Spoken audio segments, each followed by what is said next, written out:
Dring taman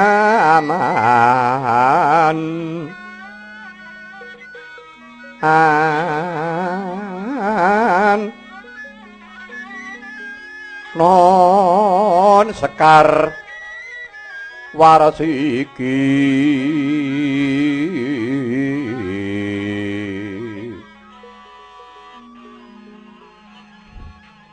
om kumenyuting tias bayata jatuh krama ing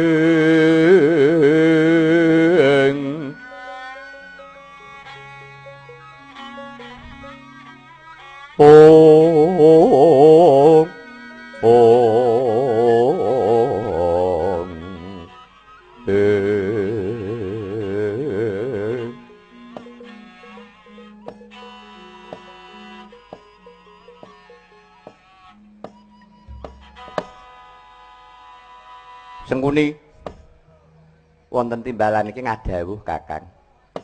Tak takoni Wangsulana sing bener.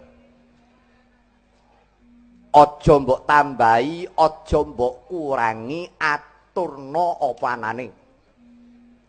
Inggih Kakang. Lelakon Bratayuda Jaya Binangun iki kowe melu gawe apa ora Sengkuni? Wangsulana, perang gedhe Bratayuda Jaya Binangun iki kowe melu gawe apa ora? Inggih tumut Kakang. Wiwite dek kapan? Kawiwitan Kresna Duta. Sing tak takoke dudu Kresna Duta. Nanging sing tak takoke jalarane dadi peperangan Bratayuda iki apa Sengkuni? Lampahan Pandhawa Dadu. Nah. Bener. Lakon Pandhawa Dadu.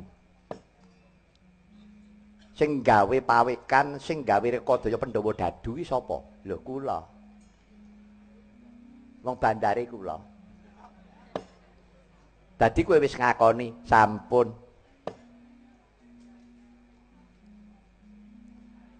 Lah yen ngono lelakon Bratayuda iki kowe melu gawe, tumut Kakang.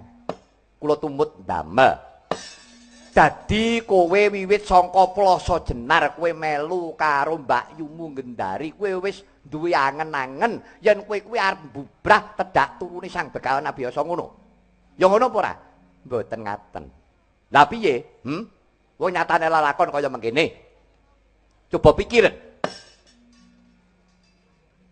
Nganti perang gegempuran Pandhawa Kurawa anakku padha mati kabeh.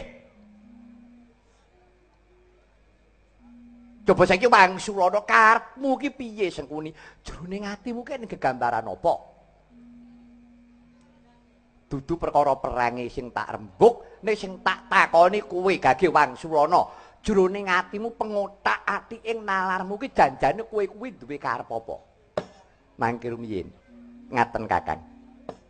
Saderengipun kula matur ingkang kathah-kathah nggih. Menapa kinten-kinten tiyang semanten kathahipun menika ingkang ngawon namung kula piyambak. Napa kinten-kinten wayang sekotak niku sing elek mung Sengkuni dhewe. Lho saiki apikmu ki nggon ngendi? Ngaten, mangke riyin. Monggo dipun petang. Sampun ngantos nglepataken kaliyan tiyang sanes. Pancen kula sampun ngaken dilepat. Ning sak mangke napa pendanipun Kakang Prabu mboten ngrumaosi lepat. Lho, wong degleng iki tak sampluk tekan bathukmu kowe. Kowe glandang carang saka pucuk kowe melu ngluputke Adipati Dastarastra. Salah kowe ning endi? Mangke rumiyin. Kurawa menika putranipun sinten? Kurawa kuwi anakku. Wong edan tenan iki. Kurawa ki anakku sing mijih saka Mbak Yumu Gendari. Cacahipun pinten? 100. Lah nggih. Putra panjenengan menika Kurawa 100. Menika putra panjenengan. Ya, kuwi anakku. Nek wis anak-anak tanggung jawabe wong anak-anak niku pripun? Apa mung nyitak tok? Nek nyitak to gampang, ning goleke kamukten gula mentah niku sing angel.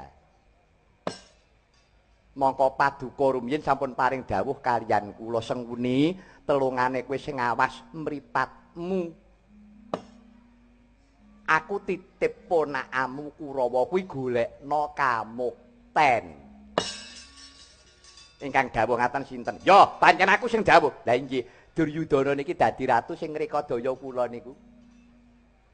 Dursasana dadi pangeran pati, Citraksa-Citraksi duwe kelungguhan sing ngrekayasa kula. Nggih, sakniki carane cah sekolah golek biji. Antarane sing anak-anak semono akeh iki ora guna mentah kok kula niki ming wong liya wong pakne cilik ning aku iso muktekke kinten-kinten sae sing pundi apik sing ngopeni ning dudu anake apa apik sing anak-anak ning ora ngopeni. Lho perkara goleke kamukten kuwi dalan sing utama kuwi akeh dalan sing apik kuwi akeh.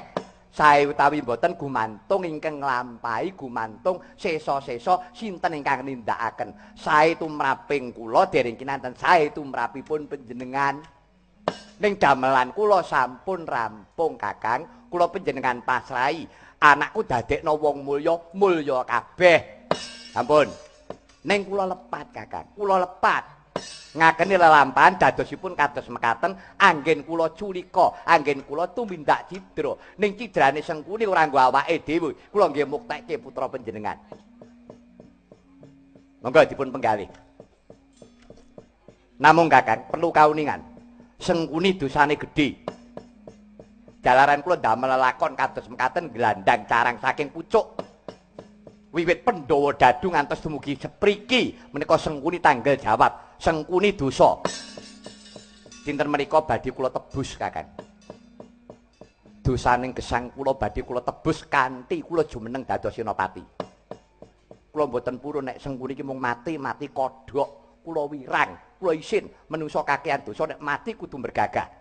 Sampun, dinten menika keparing kula nyuwun pamit. Kula badhe ngedali senopati. Kula aturi nyekekaken anggen panjenengan lenggah kaliyan Mbak Yu monggo kula aturi nelasaken bondo ngedina sing mboten sah niki. Keparing kula nyuwun pamit nadyan kula pejah madyan ing palagan nanging kula ngrukepi jiwa utama Kakang.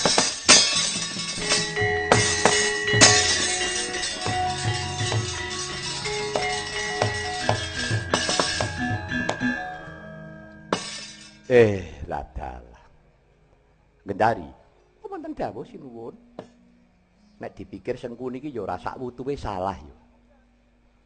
Daripun kados pundi? Aku karo kowe ya melu salah, melu luput. Wong-wong iso anak-anak tok. Ning ora iso nggula wentah. Jebul bener ucape Sengkuni mau. Nek li anak-anak ki gampang tok. Ning bareng gula wentah ndadekke wong mulya ki pancen yo angel. Nek ning bocah ndugal ki dudu salahe bocahe, salahe sing tuwa ki bener. Bener. Ya. Sengkuni. Jebul akeh wong elek-elek Sengkuni kelakuane elek jebul yo sak pirangan ana apike Sengkuni. Tanggung jawabe Sengkuni. Adikku tak acungi jempol tenan. Kowe duwe tanggung jawab sing gedhe, sing kandel rasa tresnamu karo ponakamu Kurawa. Aku duweni rasa panarima karo wis Sengkuni. Duryudana wonten dawuh, maju. Kunjang Kanjeng langit kelap-kelap katon. Lir kinintang rori sang mawe gandrung. Sebarang katul wukir moyak mayik. Katon tias balewur rumare sang gandrung. Duryudana wonten timbalan iki ngadhawuh Kanjeng Rama. Krungu kupingmu. Krungu to kowe? Iye, mireng.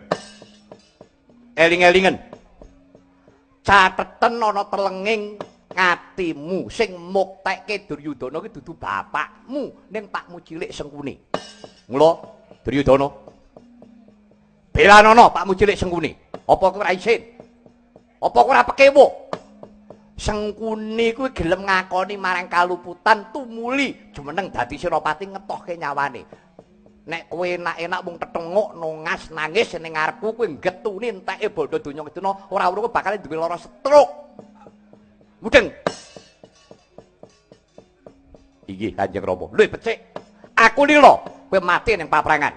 Aku lila kowe mati bergagah ning palagan. Timbang kowe mung nangisi bab perkara kaendaning negara sing ora sepiro ajine. Pelanono Pak Mucilik Sengkuni. Piantune nyuwun pangestu Rama.